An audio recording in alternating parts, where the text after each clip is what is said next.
په ننګرهار ولایت کې په لومړي ځل نړیوال نندارتون پرانیستل شو. په دغه نندارتون کې د کورنۍ تولیداتو په ګډون بهرني تولیدات هم نندارې ته وړاندې شوي وو. د سوداګرۍ وزارت مسؤلین وایي ژمن دي چې د کورنۍ تولید د پیاوړتیا لپاره هڅې وکړي او دا ډول نندارتونونه د هیواد د پرمختګ په لور یو ستر ګام دی. دوی زیاتوي چې نندارتونونه کولی شي د هیواد اقتصاد په حرکت راولي او په کور دننه د پانګونې لپاره ښه زمینه مساعده شوې ده. چې وطن مو امن دی او هیواد تولیدات مو په داخل او خارج کې نندارې ته وړاندې کیږي او زمونږ وطنوال ورسره اشنا کیږي او ځانونه ترې خبروي.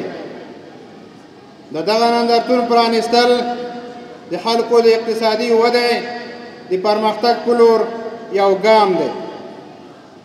داسې نندارتونونه موږ د لاسي صنایعو تولیداتو محصولاتو د صنعت په برخه کې خپل ملي اقتصاد په حرکت کې راولي او هیوادوال د خپلو تولیداتو څخه خبروي.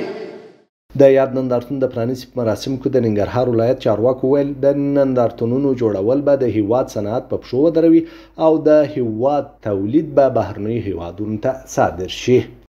موږ او تاسو هغه خپل اهمیت ته متوجه شوي نه یو، خپل کار ته متوجه شوي نه یو، خپل صنعت ته متوجه شوي نه یو. دغه تسبیح چې موږ ذکر پرې کوو دا هم د پردی دي، بل څوک یې جوړوي ته تیار راځي موږ یې په لاس کې اړوو. که دا هر څه وګورو خو که موږ او تاسو په خپله باندې همت وکړو، په خپله باندې موږ او تاسو وخت ضایع نه کړو، موږ او تاسو به خپل تولیدات ولرو، دا به بهر کې خرڅ کړو، دا به بهر ته ولیږو، د بهر نه به پیسې راشي، زمونږ او ستاسو د خلکو په اقتصاد کې به یو رغنده رول ولوبوي، زمونږ او ستاسو د خلکو اقتصاد به ښه شي. د ننګرهار ولایت په جوړ شوي نندارتون کې د هیواد د بېلابېلو ولایتونو څخه په 150 غرفو کې بېلابېل تولیدات نندارې ته وړاندې شوي وو چې 3 ورځې به دوام وکړي. ما بیش از 150 غرفه داریم که 35 غرفه مخصوص برای خانم‌ها از طبقه اوناس در اینجا اشتراک کرده که از ولایت‌های مختلف است و 135 غرفه دیگه از ولایت‌های مختلف هرات، مزار، کابل از ولایت‌های دیگر هم در اینجا داریم. ما در بخش صحت داریم، در بخش زراعت بسیار زیاد داریم و بخش‌های مختلف داریم.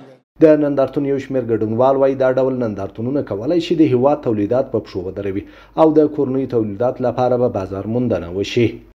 نو عموما دغسې نندارتونونه که هغه په داخلي سطح باندې وي یا په نړیواله کچه باندې وي، دا هم د یو بزنس او د یو فابریکې یا د کمپنۍ د پیشرفت دپاره او هم د هغه عوامو دپاره چې هغې تر اوسه پورې نه دي خبر چې په افغانستان کې یا په داخل د مشرقي په ولایاتو کې کم جنسونه تولیدیږي، کم جنسونه دلته موږ خپل لرو او د کم یو څخه استفاده وکړو، نو دا هم د عوامو خلکو دپاره او هم د کمپنیو دپاره غټه لاسته راوړنه.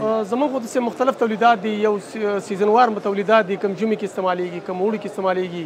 نو ښه ده انشاءالله مارکیټ شته دی، نو له دولت څخه غواړو چې دغه نندارتونونه او د کوم زموږ خام مواد چې راځي دغه بخش چې موږ سره مرسته وکړي. انشاءالله زموږ تولیدات اکثره ولایتونو ته ځي خو اوسه پورې چا شکایت نه دی کړی. د سوداګرۍ وزارت په پلان کې لري چې د مرکز په ګډون د هیواد په بېلابېلو ولایتونو کې او ترڅنګ یې په بهرنیو هیوادونو کې 50 نندارتونونه په لاره واچوي ترڅو د هیواد صنعت لپاره بازار موندنه وشي.